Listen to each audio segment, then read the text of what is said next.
Newcastle United 2, Tottenham Hotspur 1. Good watch, this one. Did the best team win? No. This is anybody who looks at the scoreline will think that probably Newcastle at home deserved to win, looked a good game, the whole... My goodness, this was one-way traffic for the majority of the 90 minutes. And, you know, I remember Postecoglou, after the first game of the season, complaining about his front players not taking chances. Well, today, they didn't create many chances, to be honest. You know, not when I say I'm talking about chances where you're thinking they should have scored or he should have, you know, how did Pope save it? Yes, Pope made some saves, but they were all shots from outside the box, probably half a dozen of them. But inside the box, there really weren't many clear opportunities for Tottenham. In fact, the goal Tottenham scored wasn't even Tottenham that scored it. It was an own goal from Dan Burn. Pope had made a save. The ball was going wide. Burn didn't know that, and he shinned it into the roof of the net. So Postecoglou is going to be scratching his head tonight.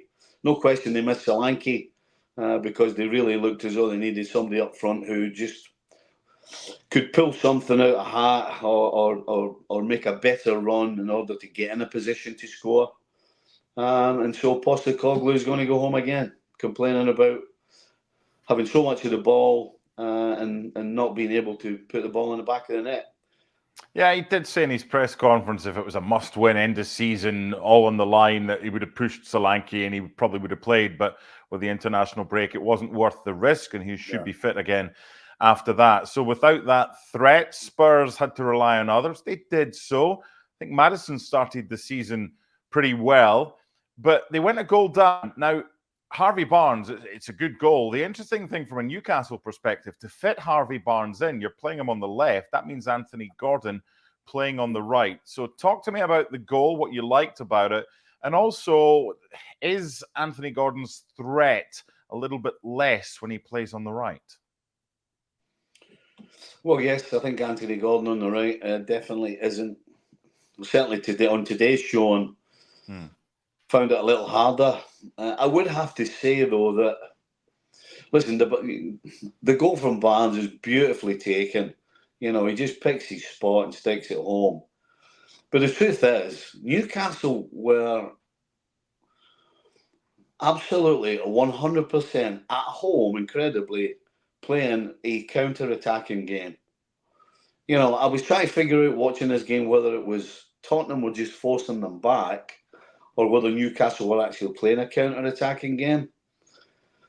But it was 100% a counter-attacking game. I mean, most of the game it was 5-4-1 for Newcastle.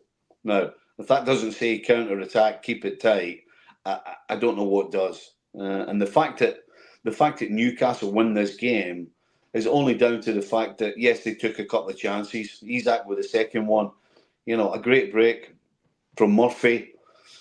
Goes to the goalkeeper, unselfishly just rolls it to the side, and Isak puts it in an empty net to put them 2-1 ahead. But as far as Newcastle as an attacking force, pretty limited, and looked as though they weren't interested, particularly at home. So I was shocked at the way they went about this. I actually thought pre-season Newcastle would have an opportunity to be in the top four. I was thinking of Newcastle of 2 years ago, where it was all guns blazing, getting after teams at home. Last season was a bit of a nightmare for injuries. Champions League upset them. So I thought, clean slate, get after it this year. But after today, I wonder how they're going to get in the top four, because they can't get this lucky. They can't get this lucky against better sides going forward, because Tottenham dominated the game, spent most of the game up in the Newcastle final third. I mean, in terms of statistics, everything was pointing towards Tottenham running away with this game, but they were blank up front, and Newcastle took the two opportunities really that they actually had in the game. And so Tottenham was scratching their heads, and Newcastle, well, everyone's rosy in the garden, apart from the way they went about it. Well, there's no diagrams in a scorecard, and Newcastle get all 3 points, but you're spot on. With regards to Spurs, 6 shots on target, 6 shots off target, 8 shots blocked, 66% percentage. They will play worse than that and win this season. There's no doubt about that. So, Ange Postecoglou, you've been a manager. You're frustrated. You've lost the game. It's a game you probably should have won. How do you approach that with your players? Because they've done everything except put the ball in the back of the net, but they've conceded twice.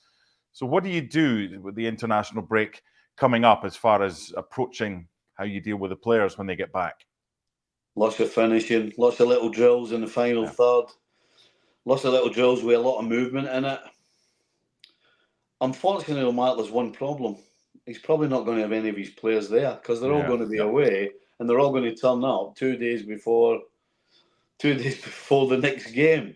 So the theory of doing all that stuff and the practical are completely two different things. But what he will have to do is not do what he did after the first game of the season, where he sort of put the hammer down on the front players, saying that they need to do better and all of that kind of patter. What he needs to do now is try and keep people up, try and get them confident or keep their confidence up. You know, talk about how they got themselves in that final third so often, but then just keep hammering home that if you keep battling away, it'll come good for you. That's about all you can do. Finally, next up for Spurs is the North London derby after the international break. So it's Spurs-Arsenal. Purely based on what you have seen so far from both teams in the Premier League, how would you look at previewing that as far as favouritism is concerned? It's at Spurs. I just don't see how there's not goals in this game, because as Postecoglou has told us since he came to the Premier League, he only plays the game one way, and that's on the front foot. And Arsenal don't give too much away generally, but certainly it suits Arsenal, in my opinion, if Tottenham are coming at them, because they'll have a little bit more time and space than they normally do. Most sides are in a defensive posture. This won't be happening with Tottenham. And so I expect goals, and I expect more goals from Arsenal, to be honest. Tottenham struggling in front of goal. An Arsenal side that will, I believe, be way better than they've been this season as far as attacking play is concerned, because they'll have more space. So, yeah, I think goals probably for Arsenal, an open game and a good game to watch.